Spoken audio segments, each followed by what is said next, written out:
What's up, guys? It's Nacho, and I'm here at the Weber County Sports Shooting Complex again, but we're not doing something shooting involved. Sorry if you hear like a massive amount of gunshots in the background. They've got the police officers here training today, but we'll make do. Today, I'm here to show you the Mountain Man Medical Med Pack.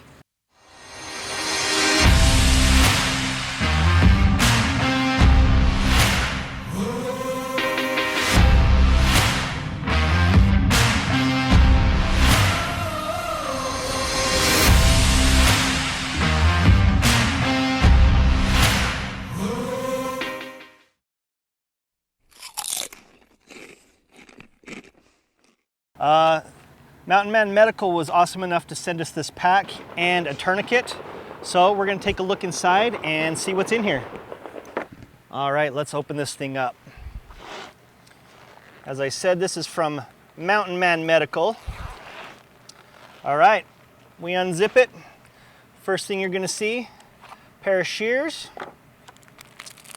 some elastic bandage.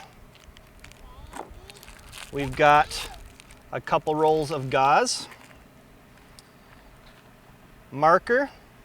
If you guys are wondering what the marker is good for in this, if you have to put a tourniquet on somebody, you want to mark down the time that you put that tourniquet on. That's important to the first responders to know how long that's been on there.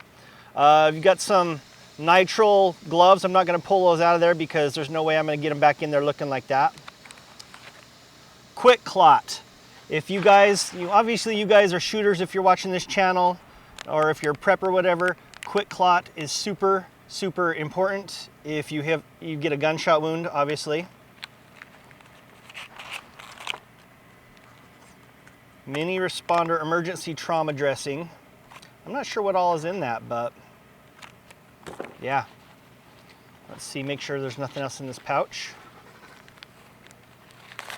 SWAT T, stretch wrap and tuck tourniquet. I have never used one of these. We'll have to look into how that works. Stretch, wrap, and tuck tourniquet. I'm guessing that's just like a really tight compress. What do we have? Chest seal for gunshot wounds. Hey, we don't let this treat people. Oh, hey, it's me. The director of the range is harassing me. He's harassing me, folks. He also used to be my boss. So, all right, that's what we got in here. Quick clot, a marker, shears, elastic bandage. We have the emergency trauma dressing. This says it's a chest seal twin pack, so you got two of them in here. I highly, highly recommend, if you guys are going to have tourniquets or something like a chest seal, do your research on how to use these so you don't do more harm than good. The SWAT T, quick wrap and tuck tourniquet, I'm gonna research how to use that because I've never seen one of those and it feels squishy. Maybe it's like an elastic band, a big elastic band. It says it's natural rubber latex. I mean, if you need this to use this, then I would assume that a latex allergy is probably the least of your problems. The gauze, and that's what we have. The two, I think that's two sets of nitrile gloves. I'll probably throw some extras in there just to be safe. But yeah, here is what the inside of the pouch looks like. The elastic bands, you've got pockets on both backs. It's got the MOLLE strapping on the back, and on the front, it's got a big panel for whatever ID patches you want to put on there. Obviously, you want to have first aid kit symbol, so if you're the one that goes down and you can't use this, somebody knows where it's at and what it is, and can get on there to help you real quick. Also, I'll show you this. This is the tourniquet. It did not come in this case. I already had this case. It came wrapped in plastic, but I'm going to show you later on how to use a tourniquet correctly so you don't pull an Antifa. What the It's all right. It's all good. Breathe. All right, guys, I'm at the Northview Fire Department to give you a rundown on using tourniquets correctly, because there's a lot of videos out there of people doing it wrong. And I know a lot of you guys have it on your vest and you don't know how to use it, so. All right. Awesome, guys. My name's Jordan. I'm a firefighter here at the Northview Fire District, and I'm just going to run through some basic tourniquets. To start off with, bleeding control has kind of evolved over the last 40, 50 years and is falling more in line with like military research from the time. The first step is always going to be direct pressure. You're always going to want to start by using roller gauze, a shirt, whatever you have on hand to try and stop bleeding. It's going to work almost all of the time. It's been rare in a 6-year career in EMS that I've had to use tourniquets, but when you do need them, they're a great tool to have. So sometimes that a tourniquet might be a good first option for you is when you see arterial bleeding, which is bright red blood, it's spurting as opposed to leaking, or gunshots, wounds like that to extremities that are going to have like a significant mechanism of injury. Before we pass that, the internet rumor, tampons in a gunshot wound. Good or bad idea? Yeah, so it's actually not a bad idea. As funny as that may sound, there used to be a time even in EMS when I first started that you could not pack wounds. It was something that was like super looked down on. Trauma surgeons hated it, and they did a bunch of research. Same thing with the military about survivability, and they found that packing wounds is super benign and super life-saving. So whatever you can put in there, whether it's tampons or gauze or whatever, they're gonna take out and it probably stops bleeding. So. Okay, good to know. Yeah. So the first thing you're going to start off with, like we talked about, direct pressure. You're going to hold your dressing, your gauze, whatever, on the wound. An issue we see in the field a lot is that people every 15 seconds pull the gauze off, put it back on. There goes your clot. Yeah, exactly. And that's what you're trying to do is help those clotting factors build up. So if you put pressure on it, don't stop. You'll know when it is a problem when it saturates whatever bandage you're using. Okay. So if that doesn't stop, they used to teach pressure points and elevation and this whole long, complicated process, but that's kind of gone out the window. If you have an emergency, you're going to kind of want to go straight from direct pressure and wrapping, if that fails, to tourniquets. They've done a lot of research and have found that tourniquets within the first 8 hours have almost no negative impact on the extremity. So they're a fairly safe option. Don't use them if you don't have to because they're super painful. Yeah, I would imagine. But yeah, as far as your limb goes, for the first 8 hours, you're pretty well set. And then the 16 hours following that, you still have a good chance for a good neurologic outcome. That's a long time. Yeah, definitely. So if you are injured, it is a little more complicated. We're going to start on if someone you're with needs a tourniquet placed on them, and then we'll kind of go on some self-wrapping techniques. So this is a cat-style tourniquet. These are the most common you'll see. You can order them on Amazon, get them anywhere.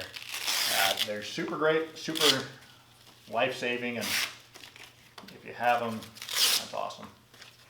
They couldn't be more simple to put on. The issue that you're going to run into a lot is placement. So there are two schools of thought that are still acceptable on placement. The first one is 2 inches above the extremity, and the second one is high and tight.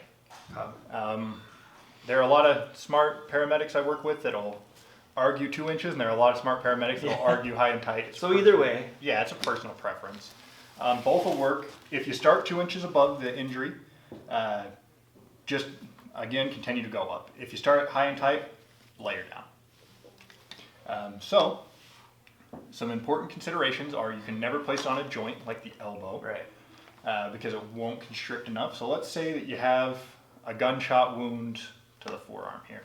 What you'll do is you'll take your tourniquet, take the constricting band, run it through, and then pull it as tight as possible. After you've done that, and you need to make sure it's tight, otherwise your fastening device won't work, you're going to then take the handle and turn it. And it's going to be a painful process. If they're squeezed pretty good. Yeah, exactly. You're trying to not disrupt the venules so much, which carry like venous blood, as the arteries. So they're deep. You want to really get in there, and you want to go until bleeding stops. So we'll say bleeding's controlled here. You guys can tell quite a bit of effort to it. You're going to re-put this over, and then it's important you write the time. If you don't have a marker on you, I mean, emergencies are emergencies. I showed you guys in this med kit, there is a marker in there just for that purpose. Perfect, yeah, you couldn't be more prepared then. It's going to help the surgeons, and it's going to hopefully help save this limb. Some of the tourniquets have a tag for writing it. If not, just write it on the arm. Yeah, so you're going to write your time, and then they're good to go. You should not have a palpable pulse, which you can feel right here in your radial artery. After, if you do, it still needs to be tighter. You're not compressing your arteries. Yeah, if you still have a pulse. So continue to go. A huge thing that they teach you for a few reasons is you should never loosen a tourniquet in the field. That should be done by a trauma surgeon in a controlled environment. You have two thoughts going on with that. The first one is that clotting factor you just built that's now forming under low pressure goes right back to high pressure, and bleeding's very likely to start again. And the second one is when your body doesn't have oxygen, it goes into what's called anaerobic metabolism, and that causes acid to build up. Oh, wow. And if it is released in the field, it can cause your heart to stop because that acid will cause dysrhythmias. So good to know. Yeah, that's tourniquet placement pretty simply. Always start with direct pressure, move on to your tourniquet. They're very benign and fairly easy to place. Nice. So guys, that's all I have for you today. Thank you guys for joining me. If you haven't subscribed, liked, followed me on all the social media, go ahead and do that. Right now, Facebook is closing down a lot of gun pages, and it really sucks. So down below, I'm gonna put all my information on all my other platforms as a backup that you can follow me on. Go follow me on Instagram. It's tactical_Nacho. And if you guys are on Full 30, go ahead over, I've got a channel over there, YouTube, and on YouTube. So all those places, if Facebook decides to take me down, you'll find all my content over there. I want to thank Mountain Man Medical for sending us this med pack to keep in the Humvee for disaster and emergency response. I'm gonna put a link down below for all their info, social media, and all their stuff. Come here. Oh. You want to tell everybody bye? Bye. We'll catch you next time. Mwah.